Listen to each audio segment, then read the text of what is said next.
Hello guys, welcome back with another video. Last வீடியோவில் blocks route பார்த்துருப்போம். இந்த வீடியோவில் சன் ஆஃப் தஞ்சை கேமை பற்றி தான் பார்க்க போகிறோம். மறக்காமல் லைக், ஷேர், சப்ஸ்கிரைப் பண்ணிட்டு வீடியோக்குள்ளே போகலாம் வாங்க.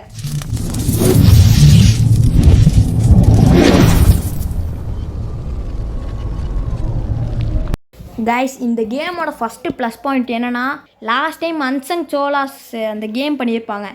அந்த கேமோட இந்த கேம் நல்லா இம்ப்ரூவ் பண்ணியிருக்காங்க. அது உண்மையாலே சொல்ல வேண்டிய ஒரு பாராட்டக்கூடிய விஷயந்தான்.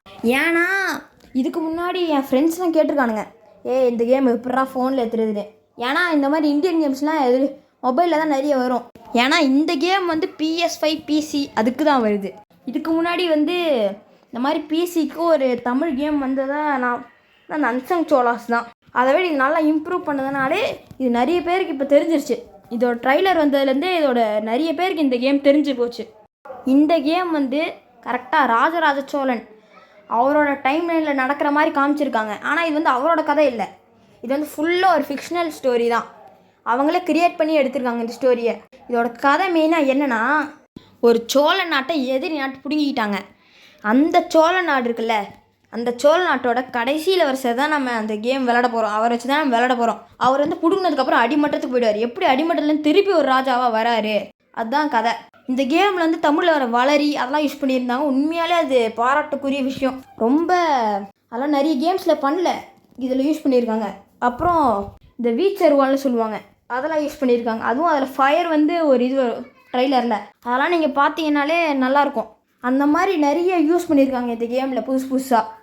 இந்த கேமில் அதாவது இந்த கேமில் கிராஃபிக்ஸ் நல்லாவே பண்ணியிருக்காங்க. அதை நம்ம குறை சொல்ல முடியாது. ஆனால் PS5க்கு ஏற்ற கிராஃபிக்ஸ் மாதிரி இல்லை. ஏன்னா PS5 ஃபஸ்ட்டு ரிலீஸ் பண்ணப்போ இதே மாதிரி தான் வச்சு நானும் சொல்கிறேன். ஆனால் இப்போ வர கேம்ஸ், PS5க்கு வர கேம்ஸ் எல்லாமே ஹை கிராஃபிக். ஸோ இவங்க இன்னும் கிராஃபிக்ஸ் இம்ப்ரூவ் பண்ணுவாங்கன்னு எல்லாருமே நினைக்கிறாங்க. அது நடக்கும் நானும் நினைக்கிறேன். மெயினாக இந்த கேமில் என்ன சொல்கிறேன்னா, இப்போ இந்த பொன்னியின் செல்வன் படம்லாம் நிறைய பேர் பார்த்துருப்பீங்க. அந்த படத்தோட ரெஃபரன்ஸ் இதில் வருது. லைட்டாக இந்த சோழாஸை பற்றி நம்ம எப்படி பொன்னியின் செல்வனில் பார்த்தோமோ அதே மாதிரி இருக்குது. அதே மாதிரி இந்த கேம்லேயும் நிறைய சோழாஸை பற்றி கற்றுக்கலாம் மோஸ்ட்லி. அதுவும் இந்த ஒரு பாட்டிக்கு வாய்ஸ் கொடுத்துருப்பாங்க. அந்த ஆடியோவாக இருக்கட்டும், டயலாக்ஸாக இருக்கட்டும், எல்லாமே பயங்கரமாக இருந்துச்சு. என்னடா இது இந்த மாதிரி பண்ணியிருக்காங்களேன்ற அளவுக்கு அந்த ஆடியோ, வாய்ஸு எல்லாமே அதில் மைன்யூட்டாக நம்ம நிறைய பண்ணியிருக்காங்க அவங்க. இன்னொரு விஷயம் என்னென்னா, நிறைய கேம்ஸ்லேருந்து NPCஸை கண்டுக்க மாட்டாங்க ஒரு சில கேம்ஸ்லாம். ஆனால் இந்த கேமில் நல்லாவே NPCஸ்க்கும் நிறைய இம்பார்ட்டன்ஸ் கொடுத்து நல்லா ஹார்ட் ஒர்க் பண்ணியிருக்காங்க. அந்த ட்ரைலர் பார்க்குறப்பயே நிறைய பேருக்கு அது தெரிஞ்சுது. இந்த கேமில் லைட்டாக தமிழ் காட் ஆஃப் வார் மாதிரி இருக்குது. காட் ஆஃப் வாரில் எப்படி காட்ஸ் வச்சு நம்ம சண்டை போடுறோமோ அதே மாதிரி இதில் நம்ம ஒரு ராஜாவாக இருக்க போகிறோம். அந்த மாதிரி தான் இருக்குது இந்த கேம் பார்க்குறதுக்கு லைட்டாக. அப்புறம் இந்த கேமில் நிறைய லைட்டிங்ஸு, அந்த மாதிரி நிறைய ரூரல் ஏரியாஸில் எப்படி இருக்குமோ அதே மாதிரி அந்த காலத்தில் எப்படிலாம் ரூரல் ஏரியாஸ் இருந்துச்சோ அதே மாதிரி தான் பண்ணியிருக்காங்க இதுலேயும்.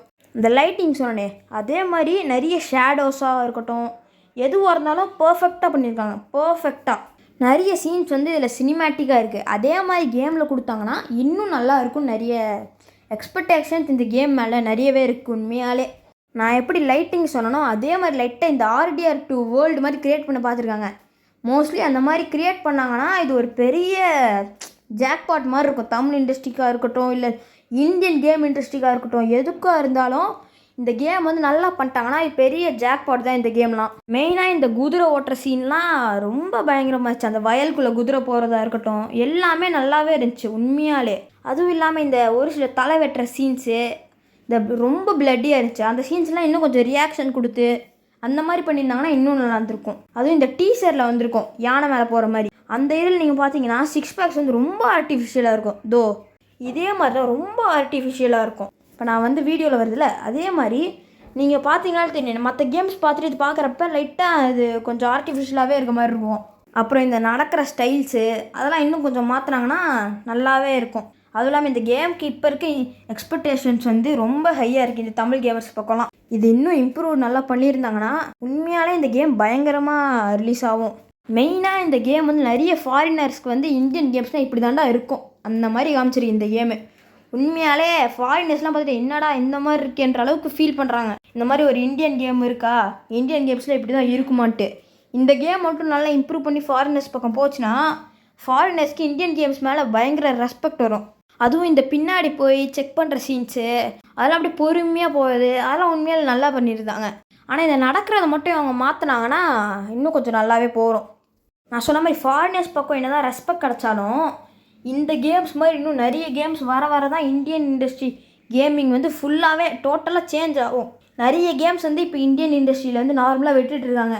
இந்த மாதிரி கேம்ஸ் வர தான் இந்தியன் இண்டஸ்ட்ரியோட மதிப்பே மாறும். அதுவும் அவங்கள பிடிச்சிட்டு போகிற சீனாக இருக்கட்டும், இந்த மாதிரி அடிக்கிற சீனாக இருக்கட்டும், அதெல்லாம் கொஞ்சம் அப்படியே மூஞ்சில் ஃபேஸ் ரியாக்ஷனு அந்த மாதிரி கொடுத்துருந்தாங்கன்னா இன்னும் நல்லாவே இருந்திருக்கலாம். ஏன்னா அவங்க அப்படியே சிம்பிளாக காமிச்சிட்டாங்க அந்த விஷயத்தெல்லாம். அதெல்லாம் இன்னும் நல்லா டீட்டெயில் பண்ணிக்கலாம். ஏன்னா நிறைய விஷயங்கள் அவங்க பயங்கர டீட்டெயிலிங் பண்ணியிருக்காங்க. லைட்டிங்ஸு, ஷேடோஸு, ஃபைட்டிங்ஸு அந்த மாதிரி நிறைய டீட்டெயிலாக பண்ணியிருக்காங்க. ஆனால் ஒரு சில விஷயத்தில் விட்டாங்க.